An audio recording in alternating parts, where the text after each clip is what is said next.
Hi friends, host Eric here, host of Talking with Vegetables. And I want to talk about Enneagram, Type 7, ENTP, and cognitive function modeling and other personality type modeling in general. It's kind of a broad topic I want to get into here, which has been prompted by my ongoing researching of Enneagram. I had done some initial research on my own before anybody asked me about it. Then there's this person whose name is Grace something, I think. I forget. I'm sorry. I never remember shit like that. Anyway, she asked me about it, and I still haven't really made the video I'm in the process of making. These things tend to spiral out of control for me, Anyway, I've been thinking about it a lot, and I've got some ideas I wanted to express today, so I would just start doing so rather than continuing with this preface.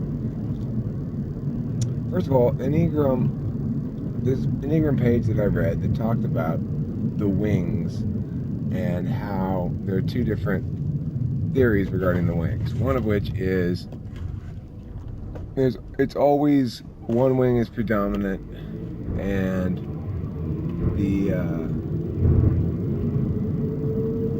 you have a dominant type, so to speak, that doesn't change throughout your life. Type 7 for me. And it expresses basically a kind of attention, is the best way I've heard it explained, rather than something else. It's also a relationship to one of three emotions: fear, anger, or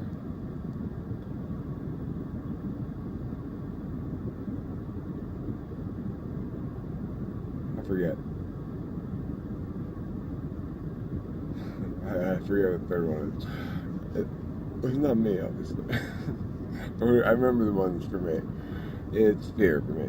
And that makes perfect sense to me in a lot of different ways. But I don't want to get too deep into that. What I want to talk about is this wing idea, that there are two different theories for the wings. One of which is that you have one type and one wing, and then later on in life, a second one may emerge.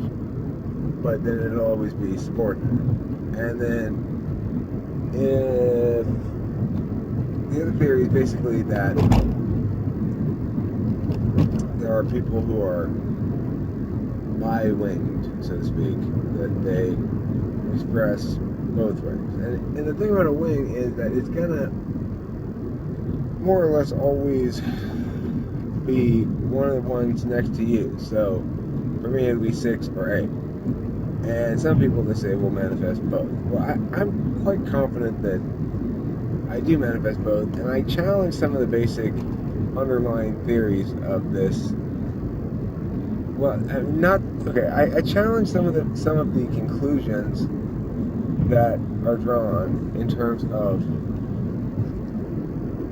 what one ought to do with the information. I like the idea. I like the model. I think it's a pretty good model. But the indication of the page I was reading was more or less that a healthy 7 acts more like a 5, which is to say, introspective. In other words, has balanced against their nature with some maturity that allows them to not be like themselves so much anymore, but like a type that is in a lot of ways its opposite. So, 5 is INTP, 7 is ENTP. They're saying, well, a healthy ENTP acts more like an INTP. Well, no, that's not true. I don't like that at all. I don't like that idea one bit. Why would that be the case, that to be healthy you'd have to be more balanced? The thing is, there's no inherent good in balance, except insofar as imbalance is problematic, right? So, you say, oh, you're really imbalanced. You never smoke cigarettes. You always breathe clean air. That's very unbalanced of you. You need to get some tar in those lungs. I mean, why should that inherently be true? Just because it's a matter of balance? I don't think so. So my position on type manifestation, or type actualization, I guess is the word. Type actualization is it's not that at all. It's finding a way to be your type unrepentantly, relentlessly, and successfully to some extent.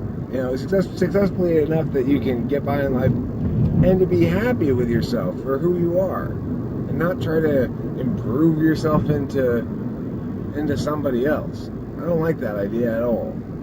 So, meow to the meow. And that's the Enneagram Institute. Although, I gotta say, they got all kinds of good shit on that page. Don't get me wrong, I like a lot of stuff on that page. I just don't like their fundamental framework of improving yourself by being less like yourself.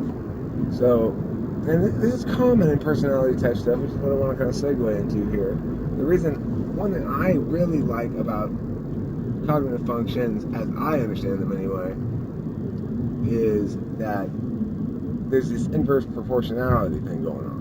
If we understand it as that, it makes so much more sense, and it's so much less about if you come to understand that there's a good reason for not balancing, because as you get less of the bad, you get less of the good too. Necessarily so. They're inversely proportional. The only way to get around that is to be very clever in your metacognition. And so, like, I've gotten around that a little bit by doing some SI stuff here on this YouTube channel that allows me to combine, to make organizational stuff that I don't want to do part of a creative task that I do want to do. And I mean, the weird thing is, if I want to make a video, I might spend a great deal of time on these detailed little things that are laborious, but if it's in the service of something that I'm excited about, then no problem. But I can't seem to get on to do, just, you know, the fucking routine. I mean, oh my God, it's so frustrating. I've got these little things that loom over me, and I sit there and I squirm about them for weeks. And I could spend 8 hours making a fucking video, but I can't spend 15 minutes doing this shit. It's insane. Okay, so that's called being in the grip of your fourth slot. But the thing is, I do get to them. It is frustrating. I would like to find a better solution to it. But I refuse to condemn myself or to refer to anything regarding that as unhealthy. That's the thing I don't like. I don't like that kind of shit. Unhealthy. Unhealthy my ass. You take your health and shove it up your ass. And then my ass and your ass can have a party. It'll be a healthy, healthy, healthy party. We'll have a healthy party between our asses. See whose ass is healthier. My ass is healthy. No, my ass is healthier. My ass is healthier. My ass is healthiest. Oh, I guess that's the best. You win. Where am I going? Oh yeah, I remember. I'm going to work. Chino Hills. Chino Hills. Oh, Chino Hills. I'll always have a fond memory of your name. You're the place where I bought that lottery ticket that time. And it turned out that place told the winning lottery ticket for the Powerball. But I didn't get the right one. Boo boo. Anyway, enough singing about that. I don't know why I got off on topic there. Anyway, back to the Enneagram thing. Alright, so, but I want to talk about the wing 6 wing with wing 6 or with wing 8, type 7. Because I feel as though I manifest both, but I manifest them contextually. I manifest 8 when I need to. What's really interesting from my personal perspective and my story, you know, hopefully you'll find it interesting as well, is that when I quit drinking, that's when 8 came out. But it not right away. At first, I'd say more 6 came out. You know, it was because drinking, if you're just drinking, you're like 7 wing shit, right? And if you're drunk all the time, and you wake up in the morning and you drink alcohol, you're 7 wing shit. So And I don't doubt there are a lot of us sevens out there in that exact scenario. If you aren't addicted to drugs in that fashion, then you're going to have a chance to manifest other parts of your personality. I don't know if 8 really ever came out prior to my 40s, prior to quitting drinking. So, a little bit maybe when I was younger, but I was never really in a position to do so. Meanwhile, I had sort of worked my way up, despite the drinking, into a boss position. I was in a boss position, and I quit drinking, and I was shipped off to China. I don't like this wiggle waggle here. I wonder if I can stop that. Does that help? It does.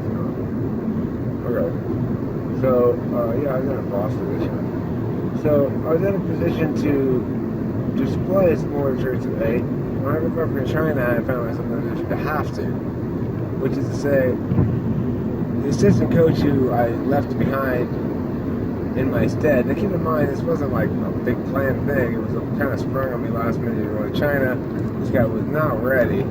I didn't have him ready at all. But I mean, it's not. I shouldn't have had to have him ready, you know, because this wasn't ever on the. It's like, oh well, if you were told in advance, so you're gonna prepare for it. Yeah, fuck that. It's just an excuse on my part, right? But anyway, it's a good excuse, so it's good enough for me. Yeah, so I came up from China, and he fucking made a mess of my team, and I had to go clean it up. So I had to kick ass, take names, and stuff like that, you know? And I also had to turn on the charm and woo back my debaters who were all disillusioned with the whole program because Freeman did shitty job running it, you know? No, hey, Freeman, don't want me to throw you under the bus, you're brand new, dude. You're brand new. Not your fault at all. It was my fault and her fault. Don't even worry about it. He's an excellent coach, and he's a full-blast professional now, but yeah, he threw that team into the shitter. Anyway, so I had to clean up that mess. I had to kick some ass, take some ass. And then, when I shipped Freeman off to China,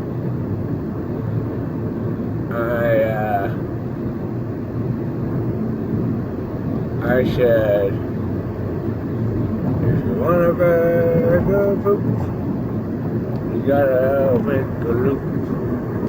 A loop-a-dee, loop. Oh yeah, so I started becoming kind of an asshole, but the thing is, I was really driven by what was going on at work. It wasn't like out of nowhere that it started happening. My boss was being really shady and all kinds of shit went down. So anyway, the point is, I became very 8-ish, and as I carried through getting fired, you know, having my contract breached and her going through all this attempt to manufacture false cause to fire me, stuff like that, right? All kinds of crazy shit like that. So, amidst all that, I got very dominant. And I turned on 8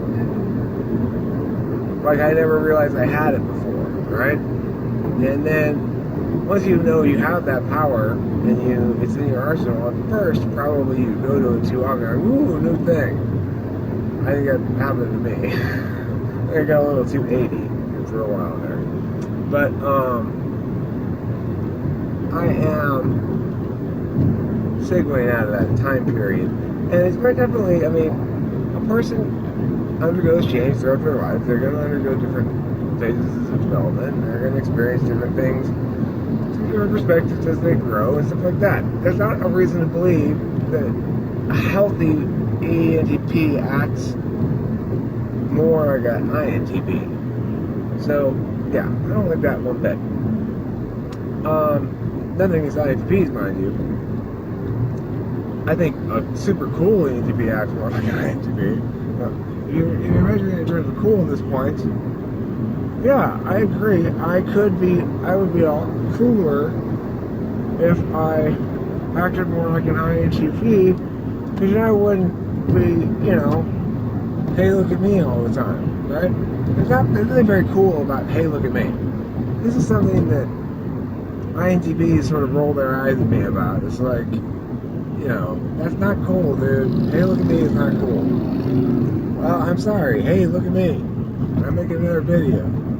I don't know what to tell you. I'm a fucking ENTP. That's what I do. I'm like, hey, look at me all the time.